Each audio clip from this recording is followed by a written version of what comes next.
Hi everyone. I wanted to mix it up and do something a little different, so I'm doing a video this time. I am at my parents' house with the dogs, and I'm sorry if they bark or do something crazy.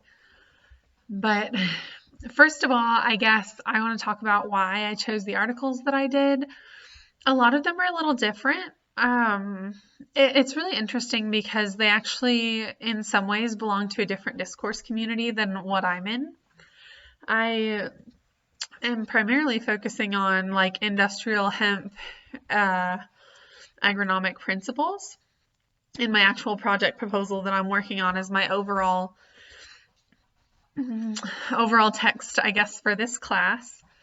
But in doing so, with what I'm growing for, industrial hemp fiber, I actually need to analyze quality in addition to quantity. It's not like growing corn or soybeans where you just want as many corn or soybeans as possible, and you can make that number two yellow corn or whatever.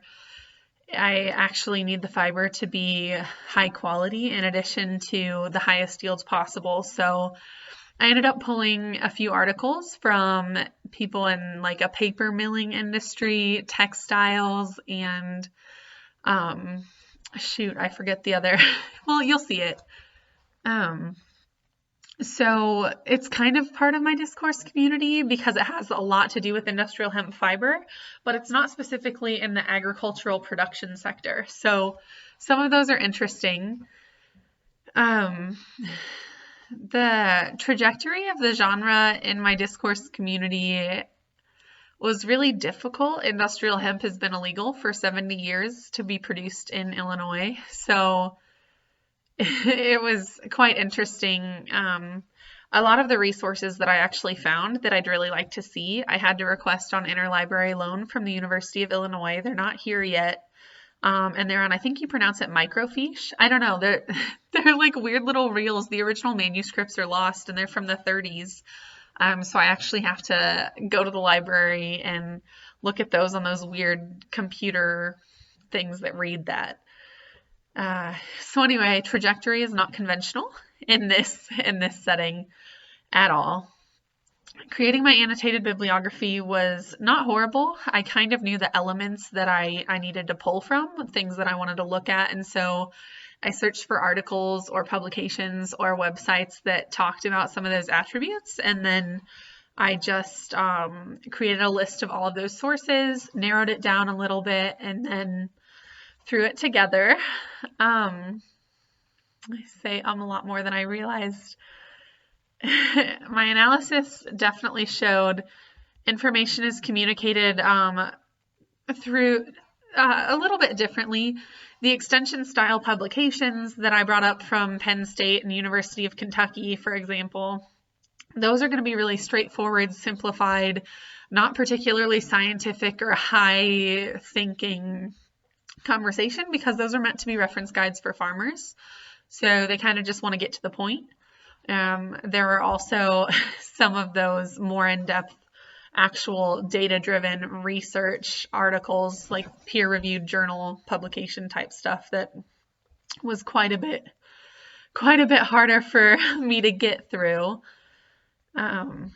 Chat, as far as the elements that were most relevant, I kind of just talked about that. You can tell in the extension style publications that those were aimed to be for farmers. So short to the point, get the primary ideas across, let it go. They don't need to know the how, the what, the why, and what that was driven by. They just want to know what they should do. Whereas your journal articles, they're gonna dive a lot more in depth into the reasoning and thought process behind what they're talking about. So that was fun. The most difficult part of the assignments, definitely the paper pulp, hemp pulp for paper. I forget the exact title. Article and some of the textile in those manufacturing type articles that I read about and I talked about earlier. They were just not in my wheelhouse. So I learned a lot and I needed to, but it actually was quite difficult sometimes for me to translate what they were talking about there and referencing and put it into an agricultural context of ways that I could potentially be producing that or what I would look for in the plant to get to the end state that they desired. My dog just groaned. I promise that wasn't me. I don't even know if you could hear that. If I was doing this again, I think I would like to be a little bit more specific about what it is that I am looking at as far as analysis goes. I think there were a few times where I definitely went too far down the wagon train for what was needed. And then I would say I learned from this activity that I really hate learning about the textile industry. I had no idea how much there is involved in that. So very cool for those of you who may be interested. That is just not me. And so that is one thing that I definitely learned.